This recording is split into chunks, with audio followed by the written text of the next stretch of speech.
Assalamualaikum warahmatullahi wabarakatuh. Kami dari kelompok 1 akan mempresentasikan hasil dari diskusi kami, di mana anggota kelompok kami ada Abnida, Amelia Suberti, Arina Fitriani, Bintang Nugraha, dan Delva Nopiarti. Di sini kami akan membahas tentang aspek mampu menjelaskan dalam DBD, di mana sebelumnya telah dipaparkan bahwa aspek mampu menjelaskan berarti dapat menjelaskan melalui generalisasi atau prinsip, memberikan contoh fenomena, fakta, dan data secara sistematis. Dalam aspek mampu menjelaskan ini terdapat 5 kriteria, yaitu akurat, koheren, dibenarkan, sistematis, dan prediktif.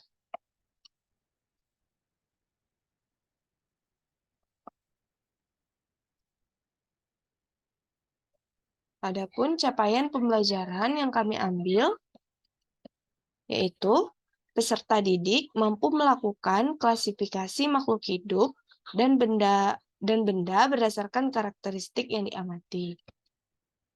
Di sini kami mengembangkan capaian pembelajaran tersebut dalam indikator-indikator yang dapat diukur, di mana dari kelima kriteria tersebut, kami memberikan skor dari 0 sampai 3 untuk masing-masing kriteria. Yang pertama, untuk kriteria akurat, akurat berarti memberikan informasi yang benar tanpa distorsi atau penyimpangan. Untuk skor 0, indikatornya peserta didik tidak dapat menjelaskan ciri-ciri makhluk hidup secara tepat dan sesuai. Untuk skor 1, peserta didik dapat menjelaskan satu ciri-ciri makhluk hidup secara tepat dan sesuai. Untuk skor 2, peserta didik dapat menjelaskan dua ciri-ciri makhluk hidup secara tepat dan sesuai. Untuk skor 3, peserta didik dapat menjelaskan 3 ciri-ciri makhluk hidup secara tepat dan sesuai. Kriteria yang kedua yaitu koheren, yang berarti hubungan logis antara pernyataan atau argumen dalam penjelasan. Untuk skor 0, indikatornya peserta didik tidak dapat menghubungkan ciri-ciri makhluk hidup dengan contoh yang ada di kehidupan sehari-hari. Untuk skor 1, peserta didik dapat menghubungkan satu ciri-ciri makhluk hidup dengan contoh yang ada di kehidupan sehari-hari. Untuk skor 2, peserta didik dapat menghubungkan dua ciri-ciri makhluk hidup dengan contoh yang ada di kehidupan sehari-hari. Untuk skor 3, peserta didik dapat menghubungkan 3 ciri-ciri makhluk hidup dengan contoh yang ada di kehidupan sehari-hari.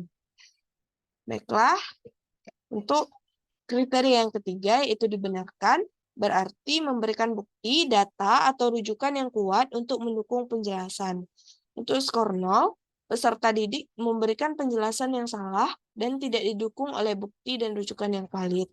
Untuk skor 1, peserta didik memberikan penjelasan yang benar dan tidak didukung oleh bukti dan rujukan yang valid. Untuk skor 2, peserta didik memberikan penjelasan yang benar dan didukung oleh bukti dan rujukan, namun belum valid. Yang ketiga, peserta didik memberikan penjelasan yang benar dan didukung oleh bukti dan rujukan yang valid. Kriteria selanjutnya yaitu sistematis, yang berarti mengikuti urutan yang logis dan menghubungkan bagian-bagian informasi dengan baik, sehingga membentuk gambaran yang lengkap dan mudah diikuti. Untuk skor 0, peserta didik menjelaskan hasil presentasi secara tidak runut dan tidak sistematis. Untuk skor 1, peserta didik menjelaskan hasil presentasi secara runut, secara kurang runut, dan tidak sistematis. Untuk skor 2, peserta didik menjelaskan hasil presentasi secara runut dan kurang sistematis. Untuk skor 3, peserta didik menjelaskan hasil presentasi secara runut dan sistematis. Untuk kriteria selanjutnya yaitu prediktif, berarti mampu meramalkan atau menggambarkan apa yang mungkin terjadi berdasarkan informasi yang disampaikan. Itu skor 0, peserta didik tidak mampu memberikan prediksi terhadap hasil praktikum.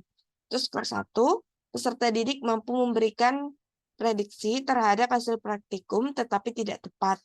Untuk skor 2, peserta didik mampu memberikan prediksi terhadap hasil praktikum dengan tepat namun kurang lengkap.